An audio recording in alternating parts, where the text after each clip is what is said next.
तो आज का हमारा टॉपिक है वेरिएशन।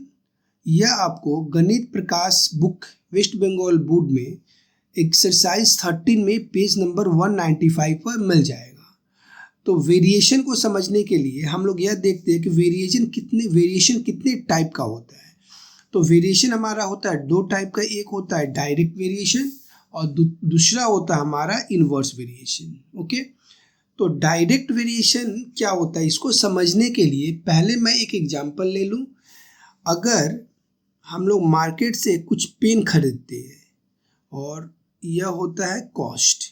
अगर मार्केट से हम लोग 2 पेन लेते हैं और वह उसका कॉस्ट होता है 20 रुपीज़।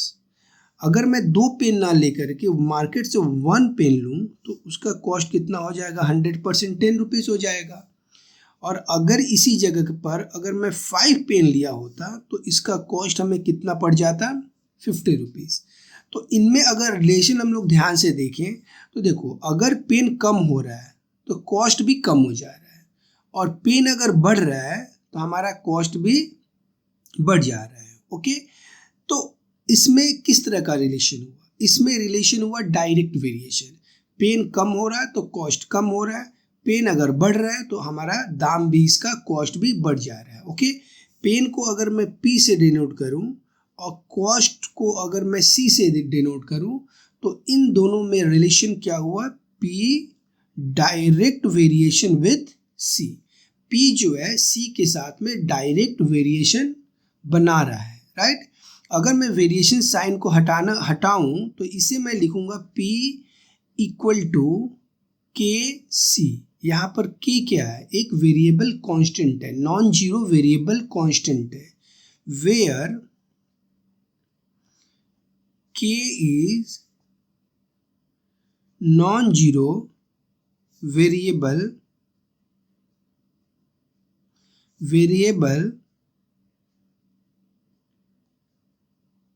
कांस्टेंट। K क्या है, where K is non zero variable constant. Okay, तो यह हमारा हो गया डायरेक्ट वेरिएशन। अब हम लोग देख लेते हैं कि इनवर्स वेरिएशन क्या होता है। ओके, तो देखो ध्यान से, इनवर्स वेरिएशन। तो इनवर्स वेरिएशन में मैं अगर एक एग्जांपल ले लूं, जैसे कुछ फार्मर है और मैं डेज, यहाँ पर मैं एक वर्क भी ले लूं। देखो, अगर 10 फार्मर एक वर्क को 10 डेज में कंप्लीट कर देते हैं, 10 फार्मर एक वर्क को 10 डेज में कंप्लीट कर देते हैं। अगर मैं नंबर ऑफ फार्मर कम कर दूं, अगर नंबर ऑफ फार्मर मैं 5 कर दूं और वर्क हमारा सेम रहेगा, कांस्टेंट रहेगा, तो अब डेज कितना लगेगा, 100% 20 लगेगा। पहले 10 फार्मर था, 10 दिन में कंप्लीट कर रहा था, अब 5 फार्मर हो गए हैं तो 20 डेज लगाएंगे। तो यहाँ पर देख रहे हैं कि अगर फार्मर कम हो रहा है तो हमारा डेज क्या हो रहा है, बढ़ जा रहा है। साथ में यहाँ पर और एक ले लेते हैं हम लोग, अगर 10 फार्मर 10 डेज ले रहे हैं, अगर मैं नंबर ऑफ फार्मर बढ़ा दूँ, 20 फार्मर कर दूँ, तो वह सेम वर्क को करने में कम दिन ले लेंगे, 5 डेज ले लेंगे। तो अगर फार्मर बढ़ रहा है तो डेज हमारा क्या हो रहा है, कम हो रहा है, राइट। फार्मर में और डेज में क्या रिलेशन हुआ, इसे हम लोग इनवर्स वेरिएशन बोलेंगे। इसे लिखेंगे कैसे, अगर मैं फार्मर को F से डिनोट करूं और डेज को D से डिनोट करूं तो इनमें रिलेशन हुआ फार्मर वैरी विथ 1/D। इसका मतलब ये हुआ कि फार्मर और डेज है, इनमें रिलेशन क्या हुआ, इनवर्स वेरिएशन। अगर मैं इनवर्स को रिमूव करूं तो यहाँ पर मैं लिखूंगा F equal to K 1/D, where K is non zero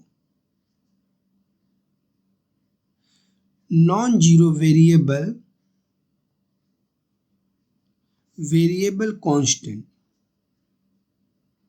यहाँ पर K क्या है, नॉन जीरो वेरिएबल कांस्टेंट है। ओके, अच्छा, थोड़ा सा ध्यान, एक और चीज यहाँ पर हम लोग दे ले।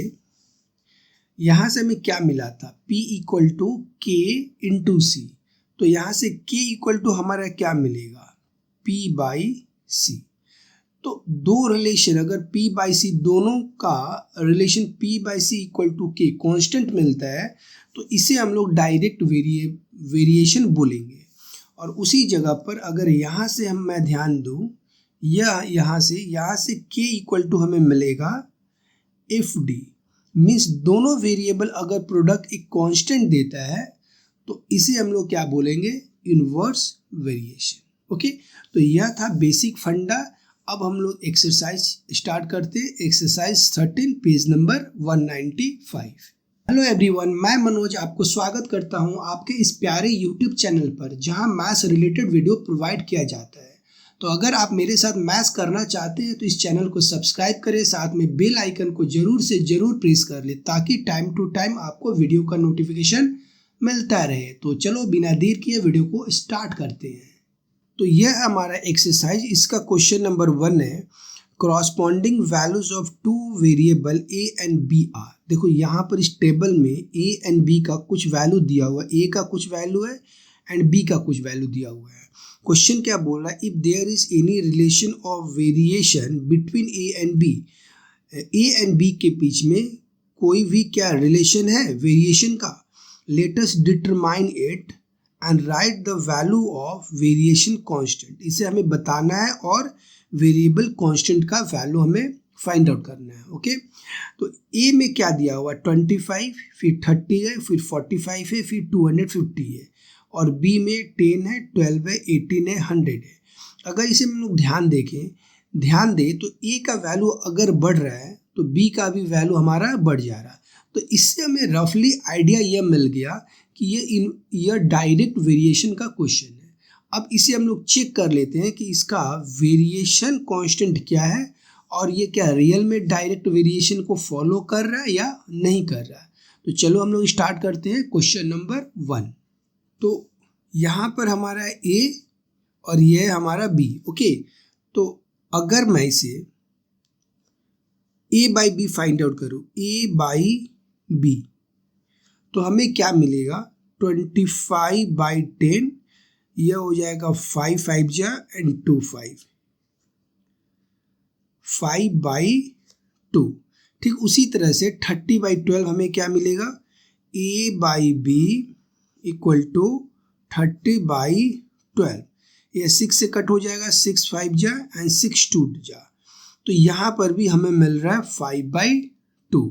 उसी तरह से थर्ड वालों को 45 बाई 18 करें, so a by b equal to 45 by 18। So यह कट होगा 9 से, 9 5 जा एंड 9 2 जा, तो यहाँ पर भी हमें 5 बाई 2 मिला, राइट। उसी तरह से अगर फोर्थ को देखूं तो यहाँ से ए बाई बी हमें क्या मिलेगा, 250 बाई 100, यह इसके साथ कट 5 5 जा 5 2 जा, तो यहाँ से हमें मिला 5 बाई 2। ओके, तो देखो ध्यान से, सब में हमें 5 बाई 2 5 बाई 2 5 बाई 2 5 बाई 2 एक कांस्टेंट मिल रहा है, राइट। तो फिर इससे हमें क्या समझ में आ रहा है कि यह हमारा डायरेक्ट वेरिएशन का रिलेशन यहाँ पर फॉर्म्ड हो रहा है। ओके, तो इसे हम लोग क्या लिखेंगे, therefore it is in direct variation.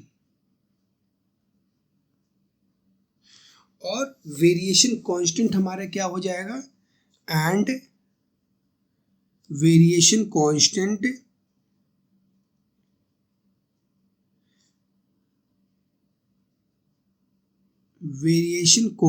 Equal to 5 by 2। Variation constant हमें क्या होगा, यहाँ पर मिलेगा 5 बाई 2। इसे कुछ इस तरह से भी हम लोग लिख सकते हैं, a by b equal to 5 by 2 equal to k से। सो इसे हम लोग a equal to b k, right. और अगर मैं कांस्टेंट और इक्वल को रिमूव करूं, so a direct vary with b, right. तो इस तरह करके हम लोग 1 बाई 1 करके क्वेश्चन करेंगे। अब हम लोग देखते हैं क्वेश्चन नंबर 2।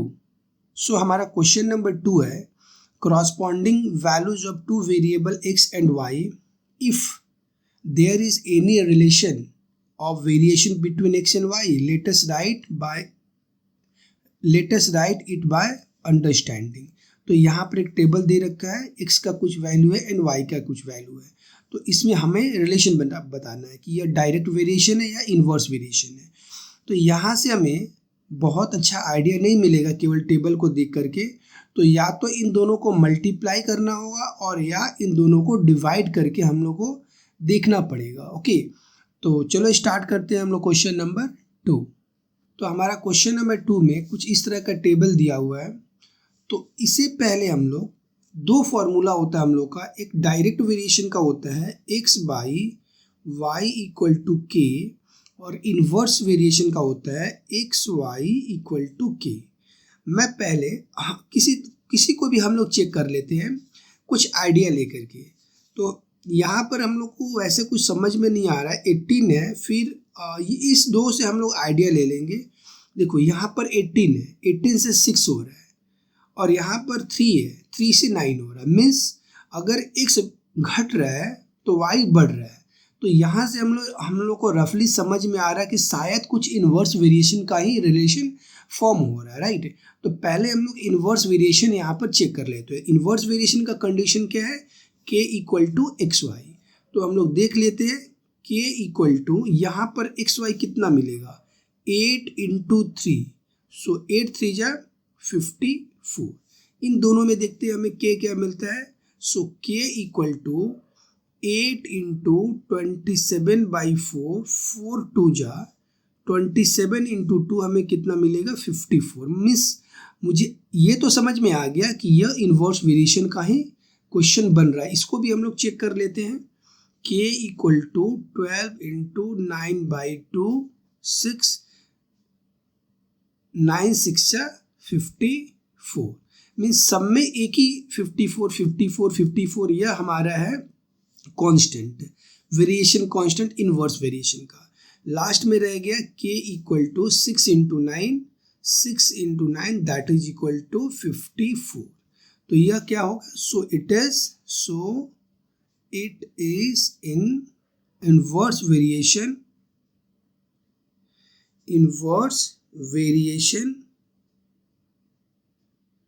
यह क्या है, इन्वर्स वेरिएशन, और इसका वेरिएबल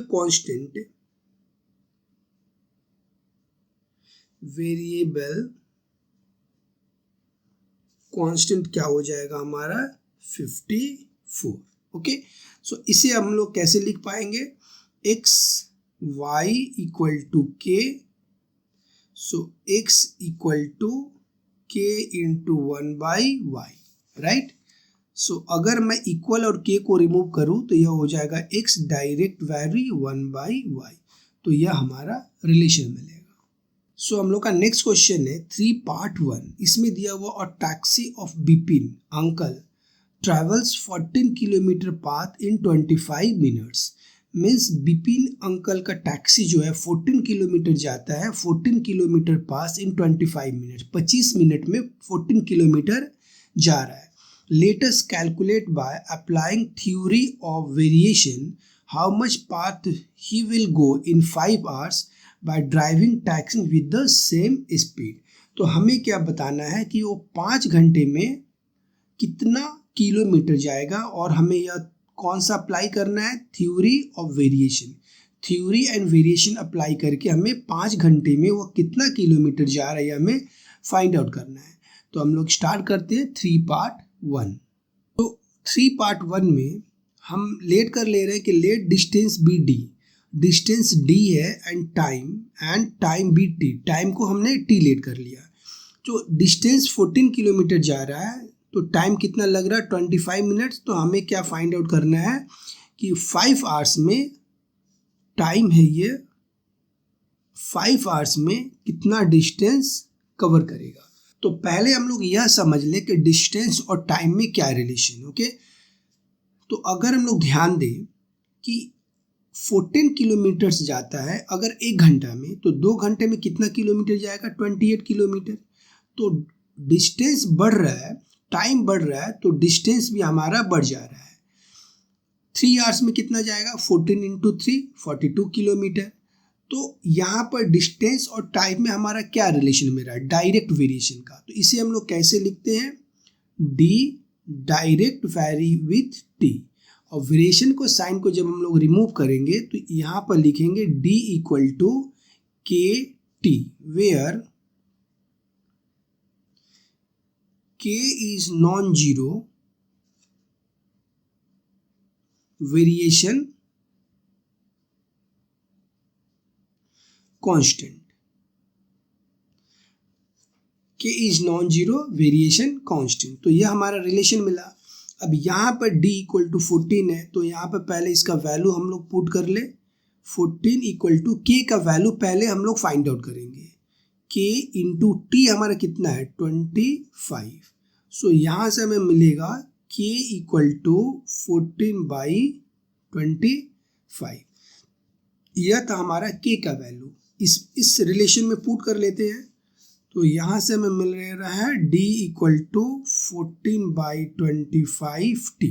तो यह हमारा एक रिलेशन हो गया डिस्टेंस और टाइम में। अब हमें डिस्टेंस फाइंड आउट करना है जब 5 आवर्स दिया हुआ है। अगर यहाँ पर ध्यान दें कि अभी अभी हम लोग यहाँ पर क्या किए थे, मिनट्स में, तो इसे भी हम लोग आवर्स को मिनट में कन्वर्ट कर ले, मीन्स 5 इंटू 60 मिनट्स। ओके, तो अब हम लोग देख लेते हैं यहाँ पर हमें वैल्यू कितना मिलेगा, 14/25 इंटू 5 इंटू 60, 5 5 जा 12। तो यहाँ से हमें कितना मिल रहा है, 14 2 जा 168 किलोमीटर हो जाएगा। कितने देर में, 5 घंटे में। तो यह हम लोग का आंसर हो जाएगा। सो हमारा नेक्स्ट क्वेश्चन है 3/2। यह क्वेश्चन क्या है, a box of sweets is divided among 24 children of class 1 of our school. यहाँ पर बोल रहा है अ बॉक्स ऑफ स्वीट्स, एक स्वीट्स का बॉक्स है, is divided among 24 children. 24 children में स्वीट्स के बॉक्स को डिवाइड किया जा रहा है, of class 1 of our school. They will get 5 sweets each. तो 25 चिल्ड्रन में अगर हम लोग डिवाइड करें उस बॉक्स को, तो एक बच्चे को 5 स्वीट्स मिल रहा है। Let us calculate by applying theory of variation. Theory of variation apply करके how many sweets would each get. प्रत्येक बच्चे को कितना स्वीट्स मिलेगा if the number of the children is reduced by 4। तो नंबर ऑफ चिल्ड्रेन अगर 4 हो जाता है तो ईच बच्चे को कितना स्वीट्स मिलेगा, यह हमें फाइंड आउट करना है। तो ध्यान दे, देखो चिल्ड्रेन अगर 24 है तो 5 स्वीट्स इस ईच बच्चे को मिल रहा है। लेकिन अगर चिल्ड्रेन कम हो जाएंगे तो स्वीट्स ज़्यादा मिलेगा, है ना। अगर चिल्ड्रेन कम हो रहे हैं तो स्वीट्स ज़्यादा मिल रहा है। और अगर चिल्ड्रेन को मैं बढ़ा दूं तो स्वीट्स कम करके मिलेगा। मीन्स यहाँ पर हम लोग समझ पा रहे हैं कि यह क्या रिलेशन दिखा रहा है, यह इन्वर्स वेरिएशन का रिलेशन हमें मिल रहा है। तो चलो हम लोग स्टार्ट करते हैं 3/2। सो 3/2 में पहले हम लोग लेट करेंगे, let number of children be x। Number of children को हमने कितना लेट करा, x, and number of sweets be y। Number of sweets को हम लोग y लेट कर लेते हैं। तो क्वेश्चन में क्या दिया हुआ कि x इक्वल टू जब 24 है, नंबर ऑफ चिल्ड्रन 24 है, तो ईच चिल्ड्रन को कितना स्वीट्स मिल रहा है, 5 करके। अब क्या हो रहा है कि 4 चिल्ड्रन कम हो जा रहे हैं, means 24 - 4 that is equal to 20। अब अगर नंबर ऑफ चिल्ड्रन 20 है तो ईच चिल्ड्रन को कितना स्वीट्स मिलेगा, यह हम लोग को फाइंड आउट करना है। ओके, तो यहाँ पर जैसे हम लोग पहले समझ चुके हैं कि चिल्ड्रन एंड स्वीट्स में क्या चीज़ का रिलेशन मिल रहा है, इन्वर्स वेरिएशन का। तो हम लोग यहाँ पर लिख लेते हैं x वैरी विथ 1/y और x equal to k into 1/y, right. So अब फर्स्ट कंडीशन यहाँ पर दे रखा है, x इक्वल टू 24 है, y इक्वल टू 5 है। सो यहाँ से हमें k कितना मिलेगा, पहले यहाँ से हम लोग k फाइंड आउट कर लेते हैं, k equal to x into y. So यहाँ से हमें 24 इंटू 5, राइट। सो ये कैलकुलेट नहीं करेंगे क्योंकि अल्टीमेटली बाद में जाकर के ये कट हो जाएगा बहुत सारा इसका पार्ट। तो k का वैल्यू हमें 24 इंटू 5, बस यही तक हम लोग रख लेते हैं। अब हमारा रिलेशन क्या हो गया, रिलेशन मिलेगा x इक्वल टू के को मैं रिप्लेस करूँगा 24 इंटू 5 बाई वाई। ओके, तो हमें फाइंड आउट क्या करना है, y जब x कितना दे रखा है 20, क्रॉस मल्टीप्लाई कर लेते हैं यहीं से, तो X Y equal to 24 into 5, हमें y फाइंड आउट करना है। So y equal to 24 into 5 by X. So 24 into 5 by X हमें कितना दिया हुआ है 20। तो मैं यहाँ से 20 पुट करूँ, 5 4 जा और यह 6, तो नंबर ऑफ स्वीट्स कितना मिलेगा 6। Therefore each children will get 6 sweets. Each children will get 6 sweets. तो प्रत्येक चिल्ड्रन को कितना मिल रहा है, 6 स्वीट्स मिल रहा है। सो हमारा नेक्स्ट क्वेश्चन है 3 part 3। 50 villagers had taken 18 days to dig a pond. 50 villagers है had taken 18 days, कितने दिन लगा रहे हैं, 18 दिन लगा रहे हैं, to dig a pond, pond को बनाने में। Let us calculate by using theory of variation how many extra person will be required to dig the pond by 15 days. तो अगर 15 दिन में उस काम को हमें कंप्लीट कर देना है तो कितना एक्स्ट्रा विलेजर लगेंगे यह हमें बताना है। तो हम लोग स्टार्ट करते हैं 3 पार्ट 3। सो हम लोग 3 पार्ट 3 में लेट कर लिए, let person be P, person को पी लेट कर लिए and days be D, days को डी लेट कर लिया। तो 50 आदमी है, तो कोई भी काम करने में हम लोग पॉन्ड हो या कोई दूसरा भी काम करने में 18 दिन लग रहा है, तो 15 दिन में उसे कंप्लीट करना है तो कितना आदमी लगेगा यह पहले हम लोग फाइंड आउट करेंगे, राइट। तो ध्यान दें अगर 50 आदमी 18 दिन में कोई काम कंप्लीट कर दे रहा है, अगर इस जगह पर 100 आदमी हो गया तो दिन कितना होगा, कम लगेगा। अगर 200 आदमी हो गया तो दिन और भी कम लगेगा। अगर 50 आदमी था 25 आदमी हो गया तो दिन ज़्यादा हो जाएगा। तो यहाँ पर क्या रिलेशन मिल रहा है, यहाँ पर हमें रिलेशन मिल रहा है इन्वर्स वेरिएशन, क्योंकि आदमी अगर बढ़ रहा है तो डेज कम हो जा रहा है।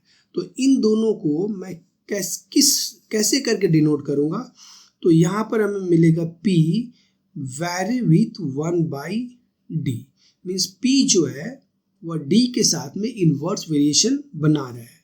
तो इसे मैं अगर इन्वर्स को रिमूव करूं तो P equal to K 1/D, यह इसका रिलेशन मिलेगा। अब यहाँ से हमें K इक्वल टू क्या मिलेगा, PD। Okay, so K equal to, अभी पर्सन कितना दिया हुआ 50 एंड डेज कितना दिया हुआ 18, तो हमें मिलेगा 50 इंटू 80 से कैलकुलेट नहीं करेंगे हम लोग, यहीं पर रहने देते हैं। अब हमारे यहाँ से रिलेशन क्या मिल रहा है, सो रिलेशन हमें मिल रहा है K means PD equal to 50 into 80, यह हमें रिलेशन मिला। अब सेकेंड कंडीशन में हमें पर्सन फाइंड आउट करना है और डेज कितना दे रखा है 15 डेज। सो यहाँ से हमें मिलेगा P equal to 50 into 18 by days. So 50 into 18 days कितना है 15, इसको कट करेंगे 5 3 जा एंड 6 और यह हो रहा है हमारा 10। तो कितना जन्म कितना पर्सन हो रहा है 60, 10 इंटू 6 60। अब ध्यान दे यहाँ पर क्वेश्चन क्या बोला था, कितना एक्स्ट्रा पर्सन लगेगा। पहले 50% था, अब कितना लग रहा है 60% लग रहा है। सो देयरफॉर एक्स्ट्रा पर्सन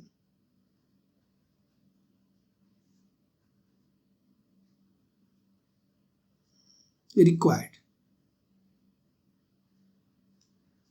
उस काम को अगर 15 दिन में हमें ख़त्म करना है तो मुझे एक्स्ट्रा पर्सन कितना लगेगा 60 माइनस 50 10, तो यह हम लोग का आंसर हो जाएगा।